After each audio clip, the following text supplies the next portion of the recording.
হনুমানজি হলেন রামের পরম ভক্ত এবং শক্তি বীরত্ব এবং সাহসের মূর্ত প্রতীক।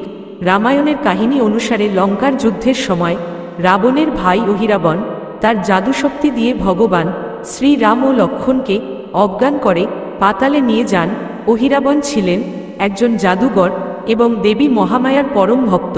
রাবণ দ্বারা প্ররোচিত অহিরাবণ ভগবান রাম এবং তার ভাই লক্ষ্মণকে পাতাল লোকে নিয়ে যান এবং দেবী মহামায়ার কাছে তাদের বলি দিতে প্রলুব্ধ হন। তিনি সেখানে 5 দিকে 5টি প্রদীপ জ্বালিয়ে রাখেন। অহিরাবণ দেবীর আশীর্বাদ পেয়েছিলেন যে এই 5টি প্রদীপ একসঙ্গে কেউ নিভিয়ে না দিলে অহিরাবণকে কেউ হত্যা করতে পারবে না।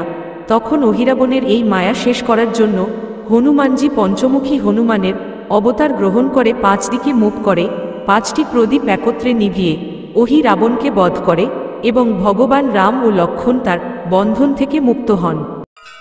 ওম নমো ভগবতে পঞ্চবদনায় পূর্বকপিমুখায় সকল শত্রু সংহারণায় স্বাহা। ওম নমো ভগবতে পঞ্চবদনায় দক্ষিণমুখায় करालवदनाय नरसिंहाय सकल भूत प्रेत प्रमुदानाय स्वाहा। ओम नमो भगवते पंचवदनाय पश्चिममुखाय गुरुडाननाय सकल विषहराय स्वाहा। ओम नमो भगवते पंचवदनाय उत्तरमुखाय आदिवराहाय सकल संपत्कराय स्वाहा। ओम नमो भगवते ऊर्ध्वमुखाय हयग्रीवाय सकल जन वशकराय स्वाहा। ओम नमो भगवते पंचवदनाय पूर्वकपिमुखाय सकल शत्रु संहारणाय स्वाहा। ओम नमो भगवते पंचवदनाय दक्षिणमुखाय करालवदनाय नरसिंहाय सकल भूत प्रेत प्रमुदानाय स्वाहा। ओम नमो भगवते पंचवदनाय पश्चिममुखाय गुरुडाननाय सकल विषहराय स्वाहा। ओम नमो भगवते पंचवदनाय उत्तरमुखाय आदिवराहाय सकल संपत्कराय स्वाहा। ओम नमो भगवते ऊर्ध्वमुखाय हयग्रीवाय सकल जन वशकराय स्वाहा। ओम नमो भगवते पंचवदनाय पूर्वकपिमुखाय सकल शत्रु संहारणाय स्वाहा। ओम नमो भगवते पंचवदनाय दक्षिणमुखाय करालवदनाय नरसिंहाय सकल भूत प्रेत प्रमुदानाय स्वाहा। ओम नमो भगवते पंचवदनाय पश्चिममुखाय गुरुडाननाय सकल विषहराय स्वाहा। ओम नमो भगवते पंचवदनाय उत्तरमुखाय आदिवराहाय सकल संपत्कराय स्वाहा।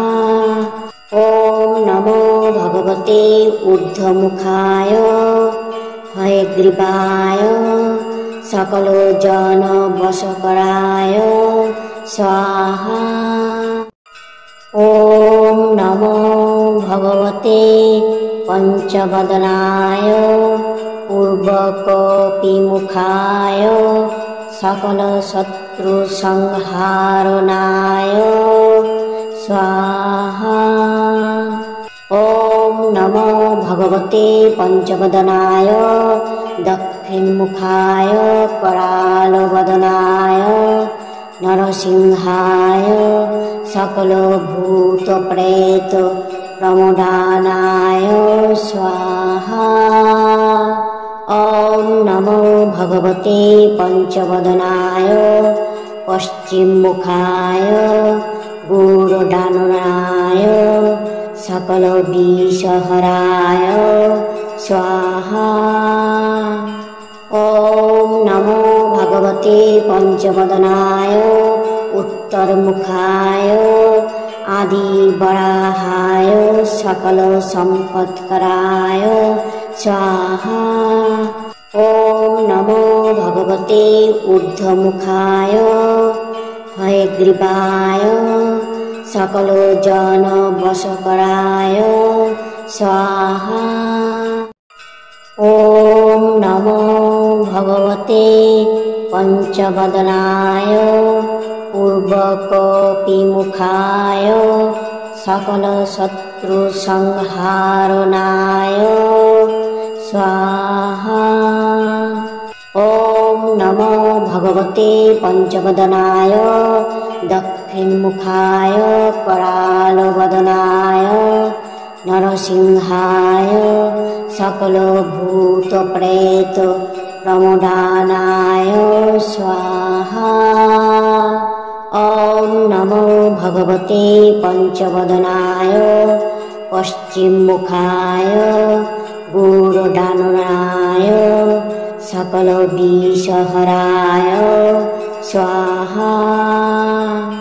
ॐ नमो भगवते पंचवदनाय उत्तरमुखाय आदिवराहाय सकल संपत्कराय स्वाहा।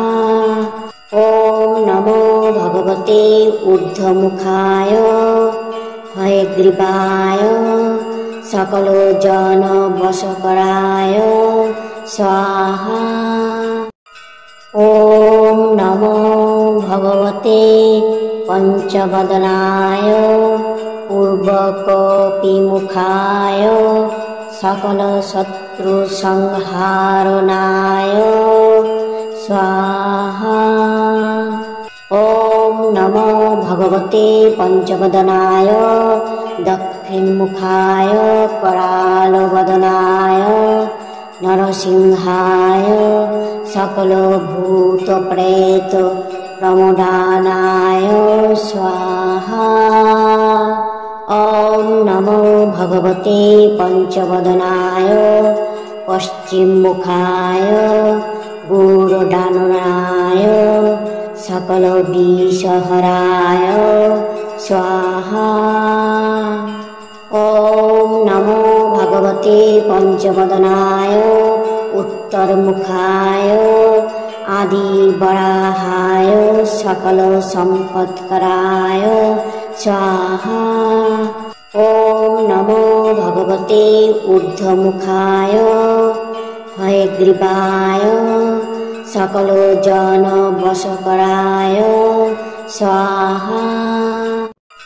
ॐ नमो भगवते पंचवदनाय पूर्वकपिमुखाय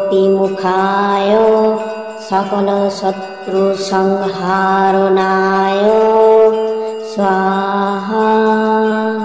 ॐ नमो भगवते पंचवदनाय दक्षिणमुखाय करालवदनाय नरसिंहाय सकल भूत प्रेत प्रमुदानाय स्वाहा।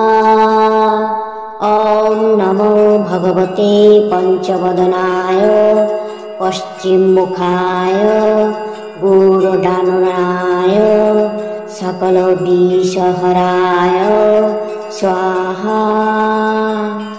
ॐ नमो भगवते पञ्चवदनाय उत्तरमुखाय आदिवराहाय सकलसम्पत्कराय स्वाहा। ॐ नमो भगवते ऊर्ध्वमुखाय हयग्रीवाय सकलजनवशकराय स्वाहा।